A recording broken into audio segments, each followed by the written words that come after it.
The Monsters Ring, Chapter 11, Partners. Do you remember the last chapter? He turned the ring and nothing happened. Russell couldn't believe it. He must have done something wrong. He tried again. Nothing. Absolutely nothing. He tried again. And again. And again. It was no use. The ring just wasn't working. Now what? The directions. He had to get the directions. Stretching his leathery wings, Russell soared into the air and headed for home. To his relief, the backyard was empty. Folding his wings, he dropped straight down. Then he extended them just in time to break the fall. Gliding silently to his bedroom, he stuck his head through the window. That was all. He could stick through. No matter how he folded his wings behind him, they were just too big to pass through the frame. Now what? Heart pounding with panic, he flew away from the house. His mind was working even faster than his wings, but he couldn't think of what to do until he spotted Eddie staggering along the street below him. Russell flew ahead. He landed on the roof of one of the buildings, then climbed down the wall to hide in the alley. The same alley, he suddenly realized, where he had played at being Frankenstein's monster and where he had recently had a conversation with two rats. He waited in the shadows at the mouth of the alley, then called Eddie's name as he walked past. "What do you want now?" screamed Eddie. I told you I'd leave Russell alone." "I have to talk to you," said Russell, trying to keep his voice from booming too much. "Step in here." Eddie hesitated. Russell let a growl rumble in his throat, then said, "I can fly faster than you can even think of running. If I wanted to catch you, I could have done it any time.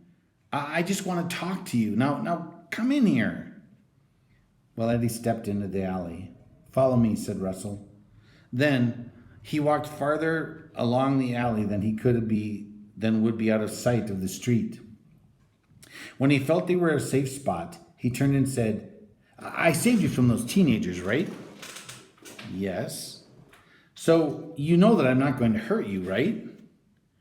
Eddie hesitated, then said, "I guess so." There he is. There's Russell and Eddie. Okay, now, I'm going to tell you something else.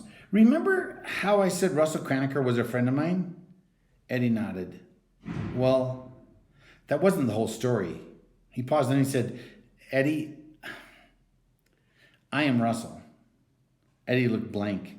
"This is me, Eddie. Russell Craniker." Eddie stared at him incredulously. "What do you mean you're Russell? That's impossible." "Do you remember yesterday in school?" asked Russell. "You mean when Russell wore that crazy costume and a look of astonishment blossomed in Eddie's eyes. "You mean that wasn't a costume?" Russell shook his monstrous head from side to side. Eddie turned even paler. His eyes got wider. His lips worked, but the only sound that came out was "Bah, bah, bah." He looked like a goldfish. Russell smiled. It was clear that Eddie had just decided he'd been taking his life in his hands every time he bothered poor puny Russell Craniker. Finally, Eddie found his voice. How come you let me get away with all that stuff?" he squeaked. It was pathetic. Inspiration struck. Shrugging his great wings, Russell said, "Punks like you don't bother me. I have more important things to worry about." He was inwardly delighted that offhanded dismissal should finish convincing Eddie that Russell could have destroyed him at any time. It ought to keep him safe for the rest of his life, if he ever got to be Russell again. He became aware that Eddie was talking. "So thanks for saving me from those guys." "It was nothing.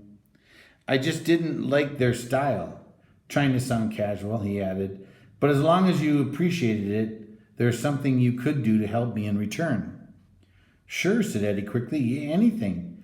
There's something I need in my room. It's not easy for me to get it until I change back, so I want you to get it for me."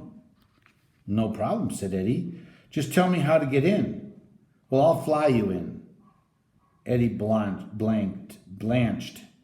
What's the matter? Asked Russell dryly. You're not chicken, are you? Bark, bark, bark, bark, bark. No, it's just that... No, I'm not afraid. Let's go. Okay, said Russell. He stepped forward.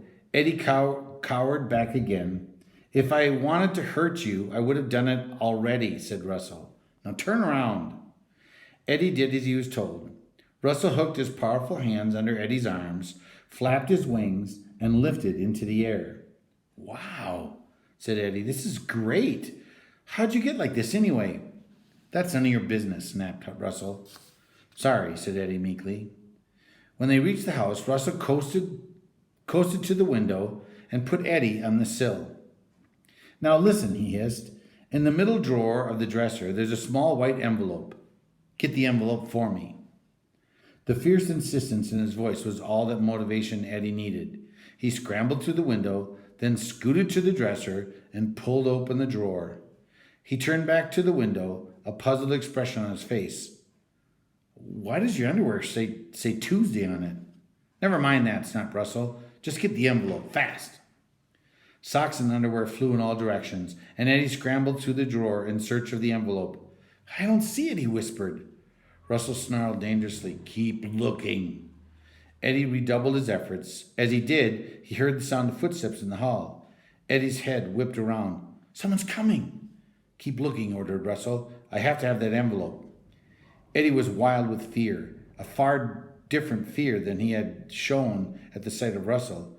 If I get caught here, I'll get arrested. Look, roared Russell. Eddie scooped out the last contents of the drawer, then jumped up in triumph. Got it, he shouted, waving the envelope. The doorknob rattled. Jump, ordered Russell. Eddie sprinted for the window and dove through it head first.